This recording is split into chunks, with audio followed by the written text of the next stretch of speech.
Yummy.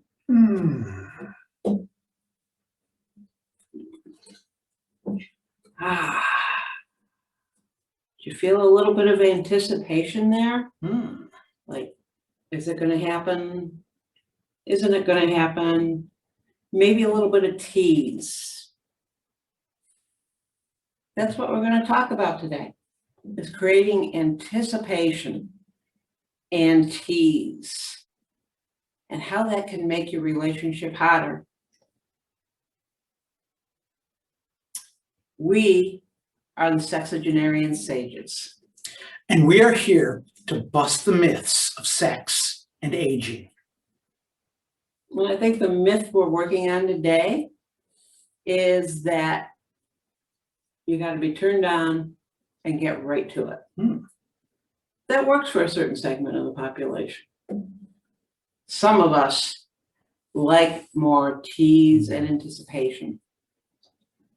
Those of you who are familiar with the blueprints, we've talked about them in previous videos, might remember that it's the energetic that likes space, tease, and anticipation.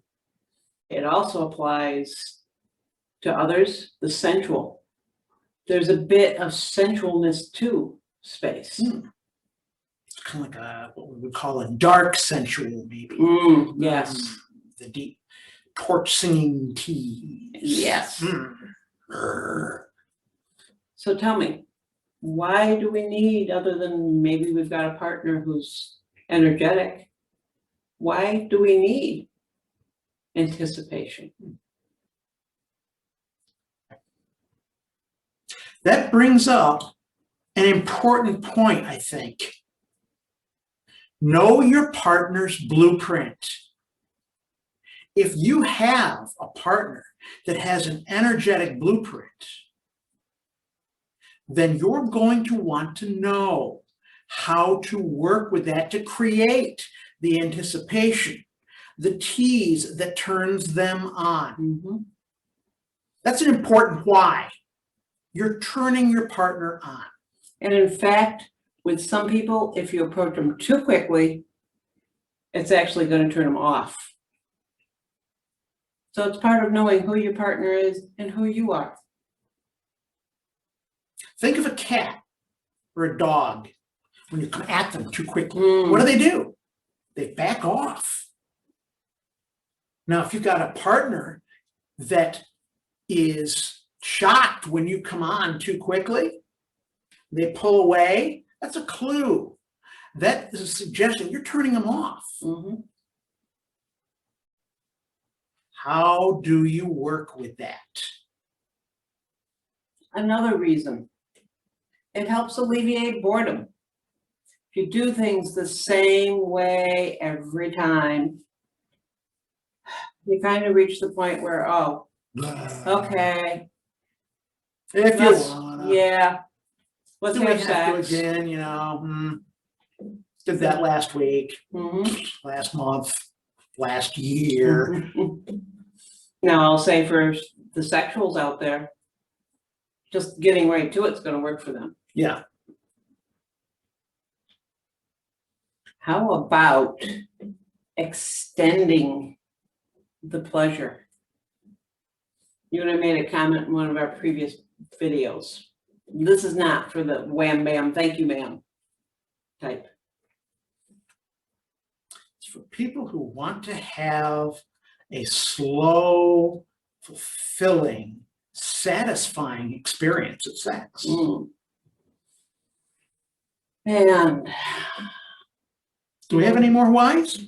We have some more whys, but you just brought something to mind that I want to talk about a little further on, is a particular time where we create a lot of anticipation. So we'll share that later. A little story. How about increasing arousal?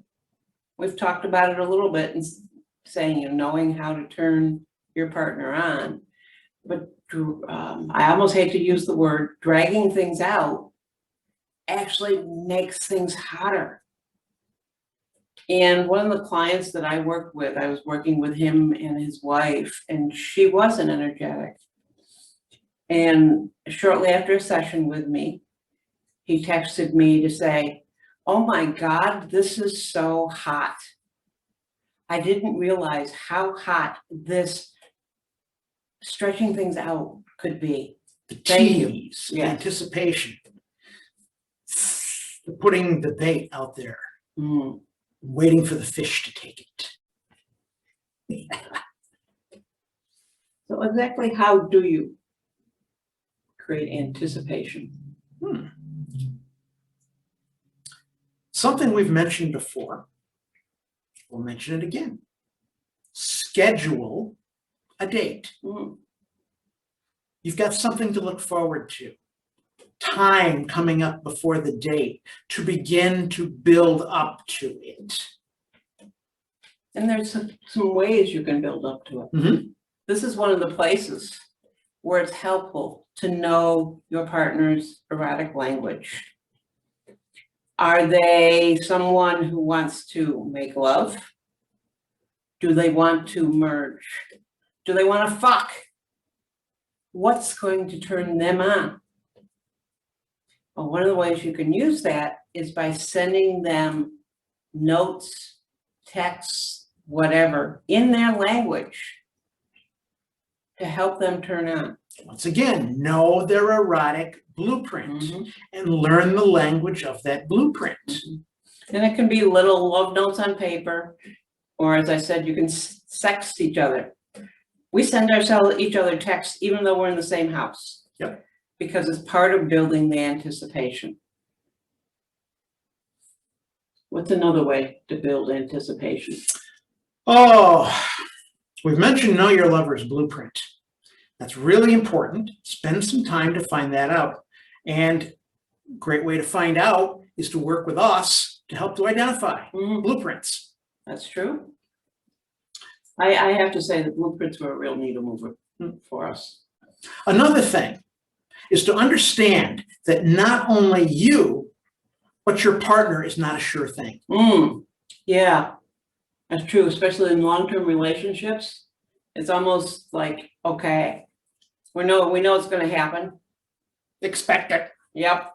Or, okay, she wants it, so I guess I'm going to have sex. What if you can add a little bit of mystery there? A little bit of space. Yeah. Will it happen or won't it? They aren't a sure thing. And I'm not talking about withholding sex.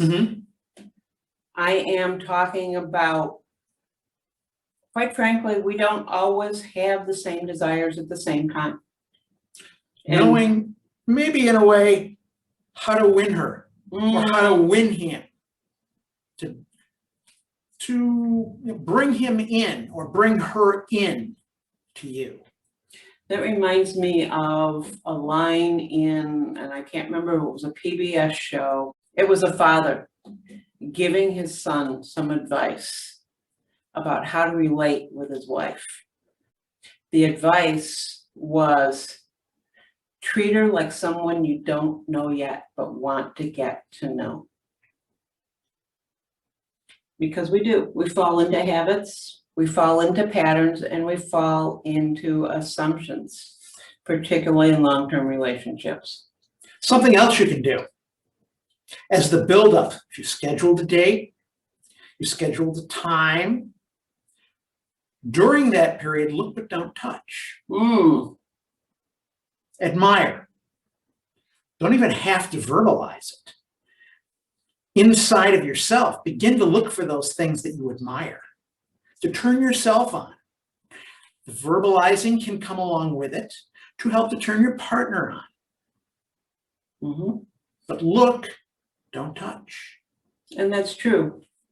This is about turning you both on. It's not about turning your partner on necessarily. You may already be turned on, and it is.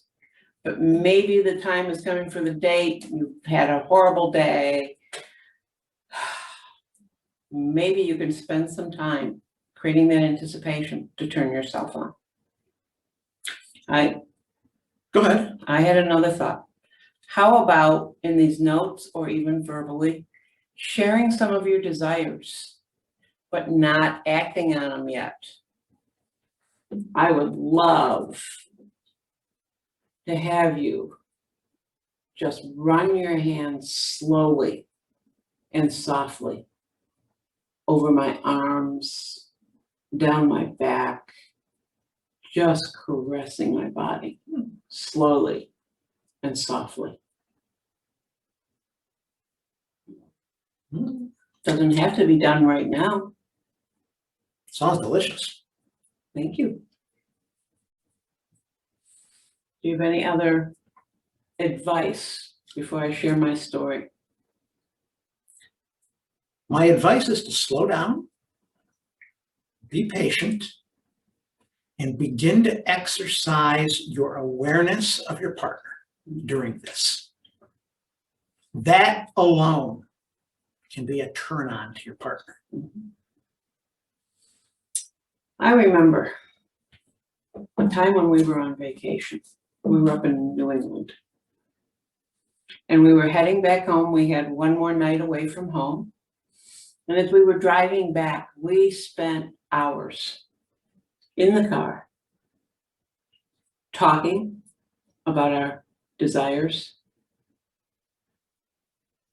touching each other, and just building up the heat so that when we got to the hotel that night, the anticipation was already there, and that was one hell of a hot night.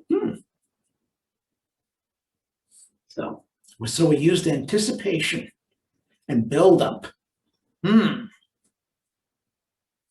So would you like to learn how to do this? Would you like to learn how to create anticipation, how to turn your partner on, how to make things even hotter? Then contact us. We have tools and techniques, coming out our ears to help you be able to do this and to do this like a pro. It is not something that always comes naturally. And I know it sounds weird to hire a coach for sex, but let me tell you, it makes a huge, huge difference. If you want deep, satisfying sex, get some help. Talk to us. Absolutely.